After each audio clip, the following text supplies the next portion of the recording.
Comenzamos con las informaciones contándoles que el secretario de Estado de los Estados Unidos, Marco Rubio, también llamado jefe de la diplomacia de los Estados Unidos, señaló que Venezuela se encuentra en una posición mucho mejor a la que estaba en enero. Además, él destacó que en la actualidad existe una mejor administración de los recursos públicos. Vamos a ver.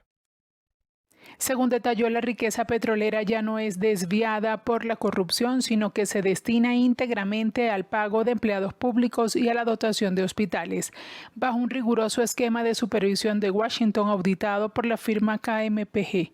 Rubio enumeró hitos clave en esta nueva etapa, como la clausura definitiva de la prisión del Helicoide, la liberación de detenidos de alto perfil, la desactivación de amenazas extranjeras con el retiro de uranio enriquecido y el restablecimiento de la conexión aérea directa a través de una embajada estadounidense plenamente operativa.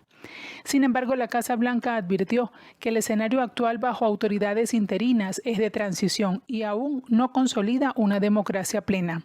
El secretario de Estado fue enfático al señalar que el objetivo estratégico final solo se alcanzará mediante elecciones multipartidistas libres y justas, las cuales demandan de forma obligatoria la apertura de los medios de comunicación, plenas garantías para los partidos políticos y una reforma estructural del Consejo Nacional Electoral, organismo que señaló debe ser reformado para que tenga miembros que realmente respeten el voto. Y la organización gubernamental, no gubernamental, por cierto, Justicia, Encuentro y Perdón, denunció a través de redes sociales que no se ha materializado el cierre del anunció Delcy Rodríguez el pasado 31 de enero. Según el mensaje publicado en su cuenta en la red social X, al menos 25 presos políticos continúan recluidos en estas instalaciones, por lo que consideran que el recinto no se puede dar como clausurado mientras permanezcan personas privadas de libertad en su interior. Justicia, Encuentro y Perdón también hizo un llamado a la comunidad internacional y a los organismos multilaterales para mantener el seguimiento del caso y solicitaron a las autoridades transparencia sobre el estatus real del centro de reclusión. Y por otra parte, este martes el Ministerio Público de Venezuela confirmó las causas del fallecimiento del preso político Víctor Hugo Quero Navas. De acuerdo al informe forense, Quero Navas habría fallecido a causa de una tromboembolismo pulmonar. Además, agrega que su muerte se produjo hace 10 meses. Según el comunicado oficial, el 8 de mayo de 2026 se realizó la exhumación del cadáver, seguida de una autopsia practicada por el equipo médico forense del Ministerio Público, con acompañamiento del Servicio Nacional de Medicina y Ciencias Forenses y la Defensoría del Pueblo y familiares del fallecido. Los estudios forenses, que incluyeron análisis histológicos, toxicológicos y otras pericias complementarias, determinaron que la causa de muerte fue un tromboembolismo pulmonar.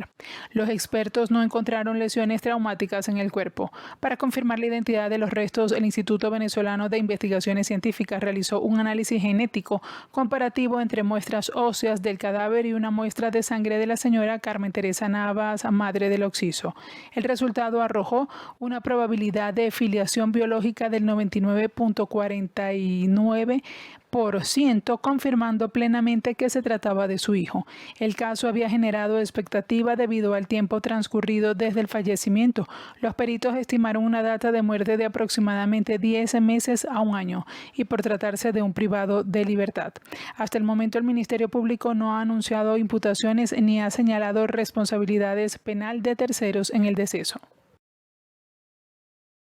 Y la Asamblea Nacional aprobó por unanimidad la primera discusión de la reforma parcial de la Ley Orgánica del Sistema y Servicio Eléctrico este 2 de junio, aunque no se leyó el articulado. En la presentación del proyecto se anunció que el Ejecutivo venezolano presentó la propuesta para cambiar 42 artículos del instrumento jurídico.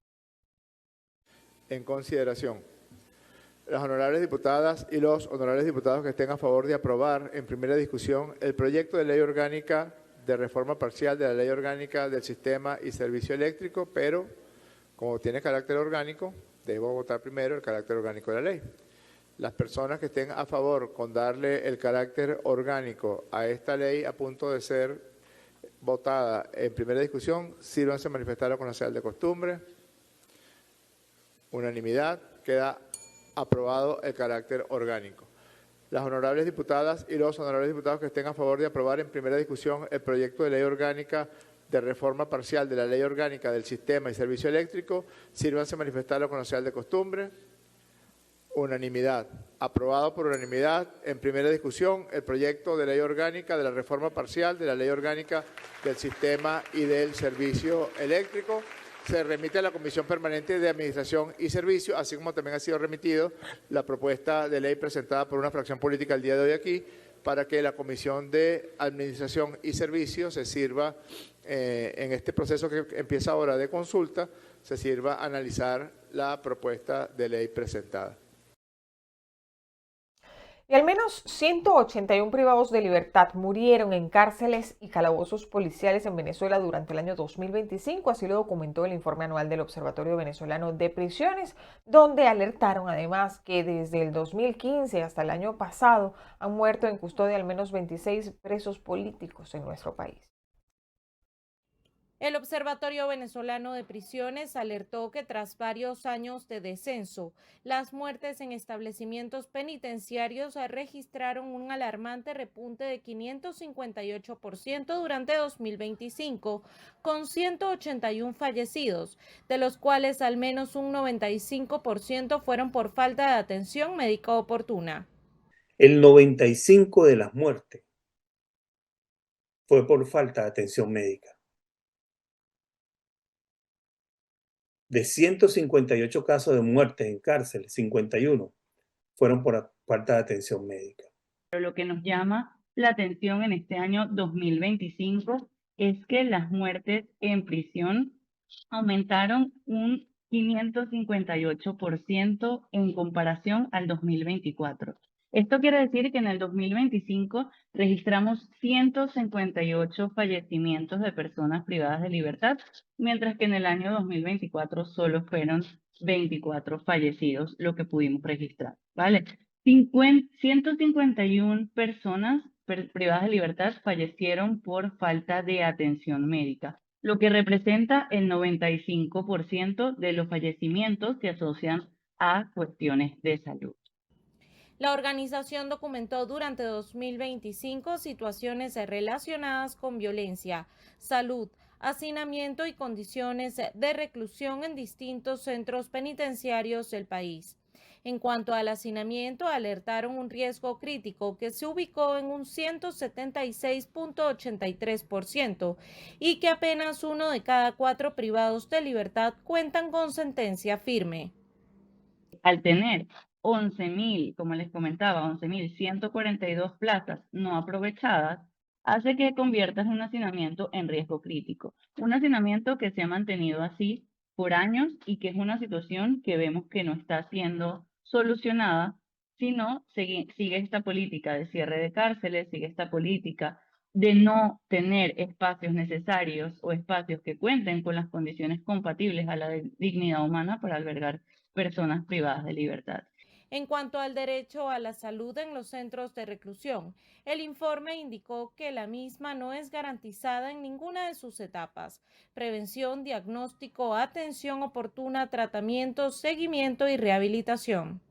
Desde el Observatorio Venezolano de Prisiones emplazaron a las instituciones a cumplir el artículo 272 de la Constitución, el cual se basa en diseñar y ejecutar una política penitenciaria con enfoque humanista, orientada a la reinserción social y la descentralización efectiva del sistema.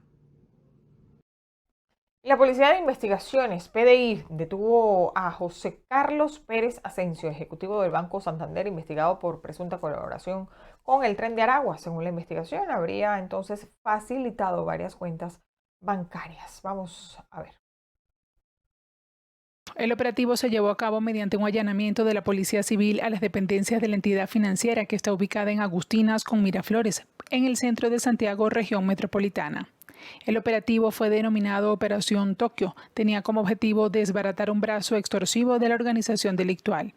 Funcionarios de la Policía de Investigación detuvieron a un hombre de nacionalidad venezolana identificado como José Carlos Pérez Asensio, ejecutivo del Banco Santander, que trabaja al interior de dicho banco y que estaría presuntamente vinculado al Tren de Aragua.